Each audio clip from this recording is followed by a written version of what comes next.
নির্বাচনে আপনি একজন তরুণ এবং নতুন ভোটার হিসেবে আপনি এই সংসদ নির্বাচনে কাকে বেছে নিচ্ছেন, ধানের শীষ নাকি দাঁড়িপাল্লা? ধানের শীষে। আপনি ধানের শীষকে কি জন্য বেছে নিচ্ছেন?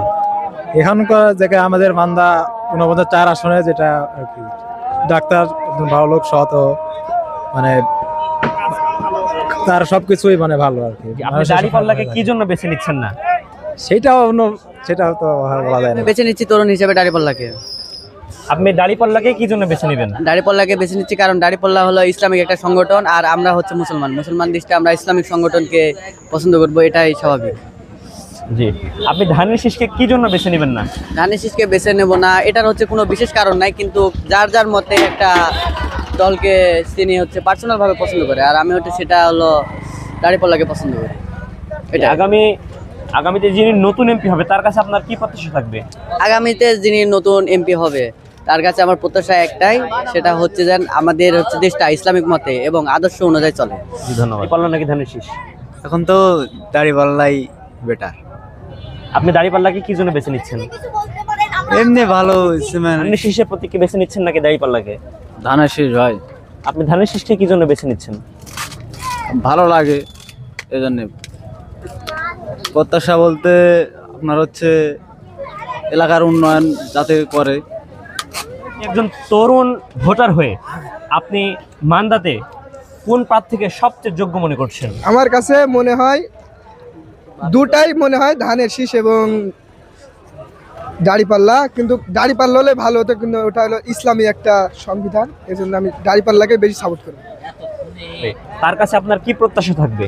ও কিছু একটা দিবে, মানে সকল মান্দার মানুষকে মানে পাশে থাকবে এবং মানুষের সকল বিপদ আপদে কাছে আগে থাকবে এবং রাস্তাঘাট তারা মেরামত করবে, যেরকম রাস্তাঘাট খাটটাট হয়ে আছে এগুলো মেরামত করবে।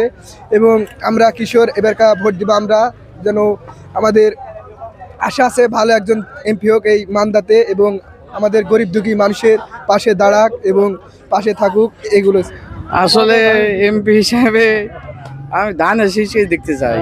মান্দার নতুন এমপির কাছে আপনার প্রত্যাশা কি?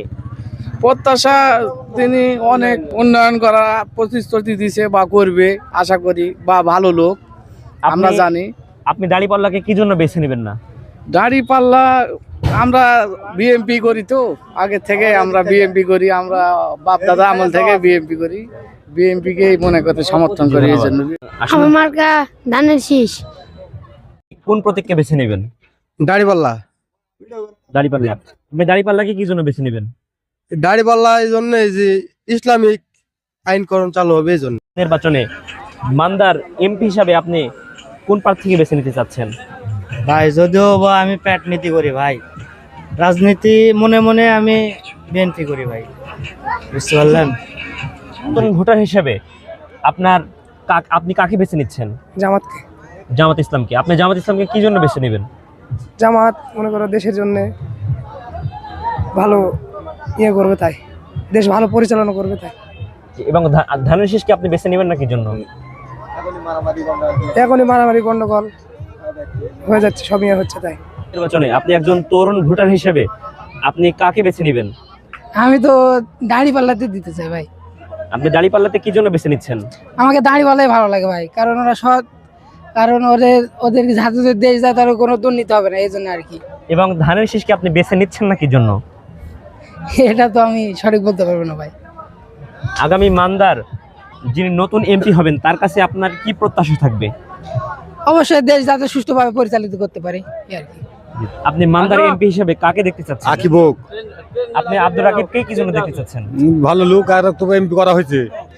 জি, আপনি ধানের শীষকে আপনি কি জন্য পছন্দ করতেছেন বা তাকে দেখতে চাচ্ছেন না? তারা আসলে তো আগে সরকার, তাহলে নতুন দেখা হোক। জি, নতুন সংসদ সদস্যের কাছে আপনার কি প্রত্যাশা থাকবে? প্রস্তাব থাকবে, ভালো উন্নয়ন করবে, ইসলামিক কাজ করবে, ধর্ম হিসেবে কাজ করবে, দুর্নীতি থাকবে না।